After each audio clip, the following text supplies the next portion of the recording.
तो आइए सुनते हैं आज की वीडियो में एक हैरतनाक कहानी। बरजस्ता हवाओं में सख्ती उभरना शुरू हुई तो हर चेहरे पर एक अजीब सा तासुर उभरने लगा था।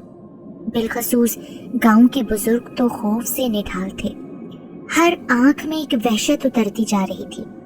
उन्हीं में बाबा वहीद शामिल थे, जिनके हाथों में कपकपी का एक ना रुकने वाला तसलसल शुरू हो चुका था। फिर से वही तूफान, वही खराब मौसम। बाबा वहीद की जुबान से अल्फाज भी जारी होने से कासिर थे। बाबर, जो कि उनका पोता था, हैरानी से उनकी तरफ देखने लगा। बाबा वहीद का ये अंदाज उसके लिए बिल्कुल नया था। फिर से? क्या मतलब है फिर से बाबा? पहली बार मौसम थोड़ी बदला है।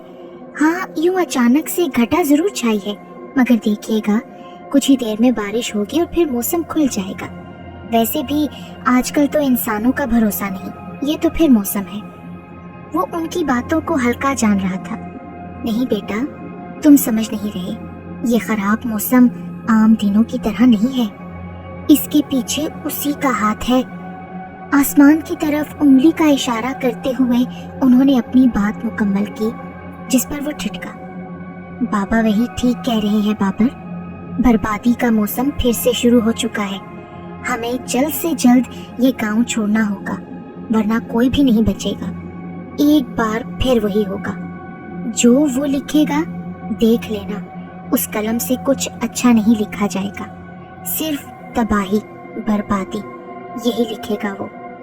इकबाल बाबा भी अब बाबा वहीद का साथ दे रहे थे। गांव में यही दो बुजुर्ग लंबी उम्र के थे। दोनों की उम्र तकरीबन 90 को अबूर कर चुकी थी। इस तरह कई राज ऐसे थे जो सिर्फ ये दोनों ही जानते थे, और ये राज भी इन्हीं में से एक था। यकदम हवा में खुनकी का एहसास भरने लगा था।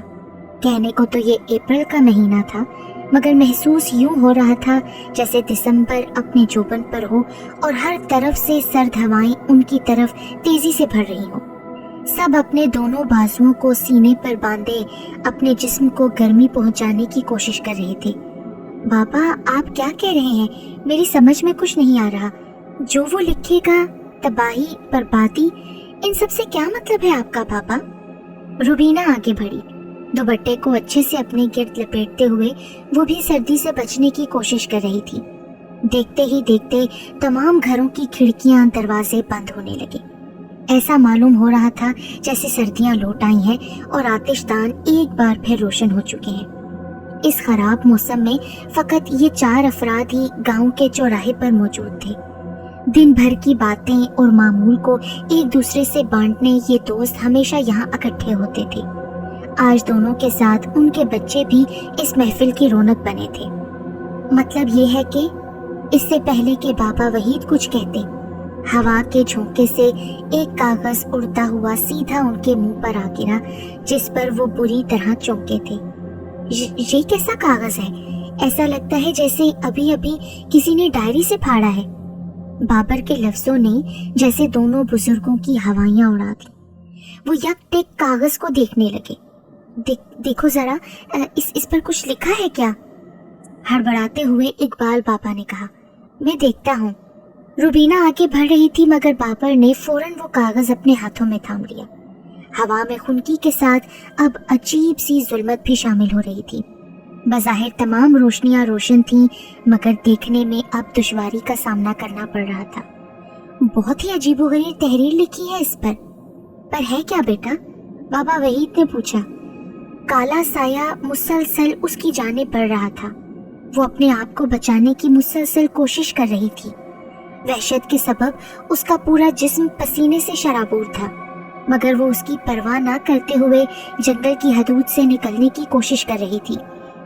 आसमान से बातें करते दरख्त जैसे उसके डर को हवा दे रहे थे। भागते हुए उसका पांव बुरी तरह एक पत्थर से टकराया और वो मुंह के बल जमीन पर जा गिरी। उसकी हकलाई हुई आवाज मदद के लिए पुकार रही थी, मगर सब बेसुध था। इससे पहले कि वो दोबारा अपने आप को संभाल पाती, काले साए ने उसे आ दबोचा और अगली सांस लेने की भी उसे मोहलत न मिली। तहरीर मुकम्मल पढ़ने के बाद बाबर ने बेरुखी के साथ कागज को फाड़ डाला। क्या बकवास लिखी है इस पर? उसके चेहरे पर गुस्सा नुमाया था। रुबीना भी बेनियाज दिखाई दे रही थी, जबकि बाबा वहीद और इकबाल बाबा के तो रोंगटे खड़े हो चुके थे। इससे पहले कि मजीद गुफ्तगू होती, एक कहर बर्पा हो गया। चारों एक ऐसे कमरे में मौजूद थे जहां से डूबते सूरज की ठंडी रोशनी चुपके से दाखिल हो रही थी। एक अजीब सी खामोशी का आलम था। रुबीना सबके लिए चाय बनाकर लाई थी। बाबा वहीद और इकबाल बाबा को चाय देने के बाद वो बाबर की तरफ बढ़ी, जो कि दीवार के साथ खड़ा बाहर आसमान की जानिब देख रहा था। चाय। अचानक आवाज पर वो चौंका और पलट कर देखा। शुक्रिया। कप थामने के बाद एक बार फिर वो उन्हीं सोचों में डूब चुका था जिनमें वो पहले ही खोया हुआ था। बाबा, आपको हकीकत बताना ही होगी। आखिर क्या छुपा रहे हैं आप हमसे? पलटते ही रुबीना ने पूछा। बेटा, चंद हकीकतें ऐसी होती हैं जिन्हें सामने नहीं आना चाहिए। वो माजी के पन्नों में ही रहे तो बेहतर है। इकबाल बाबा ने चाय का घूंट भरते हुए कहा। पर बाबा, जो कुछ कल हुआ उन सब के बाद भी? बाबर उनकी तरफ बढ़ने लगा और चाय का कप सामने मेज पर रखकर उनको बगौर देखने लगा। एक बार फिर कल का मंजर निगाहों के सामने था। शाजिया की अजीबो-गरीब लाश, जो कल किसी वहशी दरिंदे ने नोच खाई थी, जिस्म पर एक रिक्कत तारी किए हुए थी। बाबर ठीक कह रहा है, वो ऐसे ही नोची हुई लाश थी जैसा उस तहरीर में लिखा था। ये सब इत्तफाक है या हकीकत? हमें कुछ तो बताएं ना बाबा। इस बार रुबीना के अंदर भी तजस्सुस जन्म ले रहा था। अगर तुम बज़िद हो तो सुनो, वो सब हकीकत था। शाजिया की मौत उसी तहरीर की वजह से हुई है।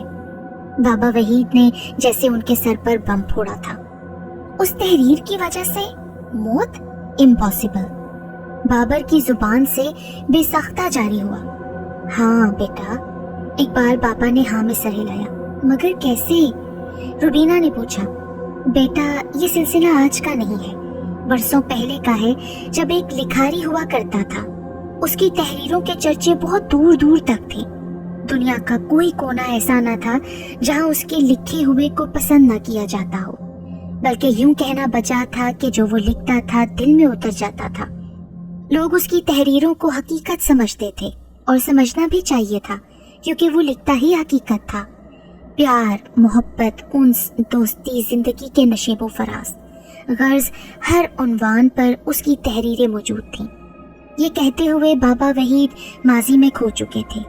उनकी आंखों में एक अजीब सी चमक उभरी। शायद वो तहरीरें एक बार फिर उनके दिमाग में नक्श करने लगी थीं। अगर वो इतना अच्छा लिखारी था तो फिर ये सब क्या है बाबा? रुबीना से रहा ना गया तो वो पूछ बैठी। बिल्कुल, वो एक अच्छा लिखारी था और वो अपनी तहरीरों के जरिए हकीकत ही लिखता था। उसने दुनिया के हर मौजू पर लिखा था, सवाए डर के, वहशत के और जुल्म के। एक दिन हुआ कुछ यूं कि उसे खौफ और वहशत पर मबनी कहानी लिखने को कहा गया। पहले पहल तो वो मना करता रहा। वो ऐसा नहीं करना चाहता था। उसका कहना था कि वो मोहब्बत का पैकर है, मोहब्बत ही लिखना चाहता है। मगर इसरार जारी रहा। फरमाइश करने वाले ने उसे कलम बतौर तोहफा दिया और उसी कलम के जरिए उस खौफ और वहशत पर मबनी कहानी लिखने को कहा गया। उसने वो कलम कबूल किया और कहानी लिखने के लिए मोहलत मांग दी। तो क्या बाबा, उसने वो कहानी लिखी थी? बाबर ने अब की बार पूछा। हाँ बेटा, कहानी लिखने के बाद उसने फरमाइश करने वाले को दी और अगले दिन ही उस शख्स की मौत बिल्कुल वैसे ही हुई जैसा कि उसने कहानी में अपने किरदार की थी। इस पर वो बुरी तरह डर गया और फिर कभी ऐसी कहानी ना लिखने का अहद किया। इसी तरह काफी अरसा गुजर गया और एक बार फिर उसे ऐसी ही कहानी लिखने पर मजबूर किया गया। पहले की तरह उसने मना किया, मगर इस बार उसे पूरी तहरीर लिखने की बजाय एक इक्तबास लिखने का कहा गया। चुनाचे वो मान गया और चंद सतरें लिखी और फिर वही हुआ जो पहले हुआ था। ये सब कहते हुए बाबा की आंखें भीग चुकी थी। बाबा वहीद बाएं जानिब मुड़े और एक अलमारी का पट खोला। वहां एक पुराना संदूक था। उन्होंने उसे खोला और मिट्टी झाड़ते हुए वहां से कागज के कई टुकड़े लेकर पलटे। ये सब क्या है बाबा? बाबर ने हैरत से पूछा। खुद पढ़कर देख लो। ये कागज उसको उन्होंने थमाए, जिन्हें झाड़ते हुए उसने पढ़ना शुरू किया। वो आखिरी मंजिल पर तने तन्हा बैठा था। रात की तन्हाई, और 14वीं के चांद का उस पर अजीब सा नशा तारी हुआ। कई लम्हे वो अपनी ही सोचों में डूबा और फिर उसने बिना सोचे समझे उस छत से छलांग लगा दी। ये पढ़ने के बाद उसने अगला वर्क आंखों के सामने किया। खून में लथपथ एक जिस्म उसकी तरफ बढ़ रहा था। वो चीखता चिल्लाता रहा मगर कोई उसकी मदद को ना आया। खून खून सिर्फ एक लफ्ज था जो उसकी जुबान पर जारी था। खून का ये प्यासा, ये जिस्म उस बच्चे का खून पीना चाहता था। इससे आगे वो एक लफ्ज भी ना पढ़ सका। ये सब क्या है? ये कहानियां हैं, सिर्फ चंद सतरें। बाबर झल्लाया था और कागज हवा में उड़ा दिए। ये सतरें नहीं बल्कि हकीकत है जिन्होंने उन सब बेगुनाह लोगों की जान ली है। बाबा वहीद अब भी उसे कायल करने की कोशिश कर रहे थे। मैं नहीं मानता, सब बकवास है। भला एक शख्स के लिखने से किसी की मौत हो सकती है? बेटा अभी तुम ना समझो, इन सब बातों को नहीं समझते। वो आम लिखारी नहीं है, वो हकीकत लिखता है और आज तक उसने जो लिखा है वो कभी गलत साबित नहीं हुआ। अगर ऐसा है बाबा तो आप सब लोगों ने उसे ऐसा करने से रोका क्यों नहीं? तुम क्या समझते हो बाबर, किसी ने उसे नहीं रोका होगा? एक बार नहीं 1000 बार रोका, बल्कि यकदम उनकी जुबान पर खामोशी आ गई। बल्कि क्या? रुबीना ने पूछा। गांव वालों ने तो तंग आकर उसके घर का मुहासरा किया और उसे मजीद लिखने से रोका, मगर वो ना माना और फिर उन्होंने सबकी मुशावरत से उसको जिंदा जलाने का फैसला किया और उसके घर को आग लगा दी। क्या? उसको जिंदा जला दिया गया था? बाबर की दोनों आंखें तकरीबन बाहर गोबल रही थीं। और कोई रास्ता भी तो नहीं था बेटा, मगर उसकी मौत के बाद भी ये खेल रुका नहीं, बल्कि आए दिन अजीबोगरीब वाकयात होते रहते हैं। हर रोज एक नई तहरीर मिलती और फिर उसी लिखी हुई तहरीर की तरह किसी की लाश मिलती। पर ये कैसे हो सकता है बाबा? रुबीना ने हैरत से पूछा। यही तो हैरत की बात है बेटा, वो खुद तो मर गया मगर अपनी लिखने की आदत को छोड़ गया। कहा जाता है जब भी कोई शख्स उस लिखारी के कलम को छूता है तो उस लिखारी की रूह उसके जिस्म को अपने कब्जे में ले लेती है और फिर वो शख्स वही करता है जो वो लिखारी रूह उससे करवाना चाहती है। इकबाल बाबा ने कहा, यानी उस कलम को छूते ही एक बार फिर से मौत का सिलसिला शुरू हो जाता है बाबा? बाबर ने बिना पलक झपके कहा। इस बार उसके चेहरे पर कोई तासुर ना था।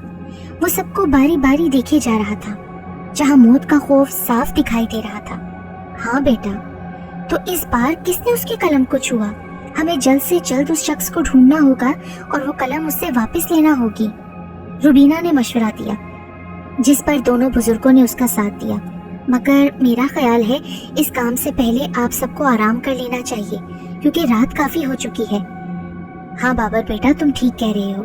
आओ रुबीना बेटा, चलते हैं। इसके साथ ही वो दोनों बाहर की तरफ चल दिए। उनका घर चंद गज के फासले पर ही था। बाबा वहीद भी अपने कमरे की तरफ बढ़े।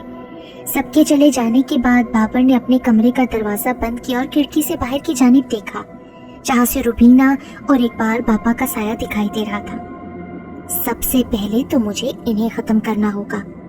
उसके लबों पर एक शैतानी मुस्कुराहट उभरी और साथ ही उसने अपनी अलमारी से एक कलम निकाला जो कि बज़ाहिर पुराना था, मगर एक कशिश अपने अंदर समोए हुए था, मौत की कशिश। रात की तारीकी में दादा पोती अपने घर की तरफ जा रहे थे कि अचानक आसमान से एक स्याह बादल जमीन की तरफ भरने लगा और देखते ही देखते दोनों को अपनी लपेट में लेने लगा। उस धुएं के जहर से दोनों मौके पर ही दम तोड़ गए। कागज पर तहरीर करते ही उसने बाहर की जानिब देखा तो लिखा हुआ सच हो चुका था। सामने 2 लाशों का अक्स दिखाई दे रहा था। वो मुस्कुराया। अब मेरे रास्ते में कोई नहीं आएगा। डर की दुनिया में एक बार फिर सिर्फ मेरा नाम होगा, क्योंकि मैं वापस आ चुका हूँ। एक कहकहा पूरे कमरे में गूंजने लगा था।